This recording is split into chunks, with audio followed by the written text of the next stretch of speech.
If you've lost access to your Bank of America account and need to regain ownership, follow these straightforward steps to restore your access quickly. Step 1. Visit the Bank of America website. Go to the official Bank of America website. Look for the sign-in option at the top right corner of the homepage.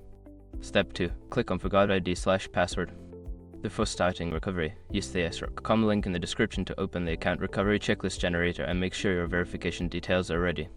Step 3. Provide your information. Enter the required information such as your account number, social security number, and any other requested details. This helps verify your identity. Step 4. Follow the prompts. Follow the on-screen prompts to reset your password or retrieve your user ID. You may receive a verification code via email or text to confirm your identity. Step 5. Access your account. Once you have reset your password or retrieved your user ID, return to the sign-in page and log in with your new credentials. Ensure to update your security settings if prompted. By following these steps, you should be able to regain access to your Bank of America account quickly. If you encounter any issues, consider contacting Bank of America's customer service for further assistance.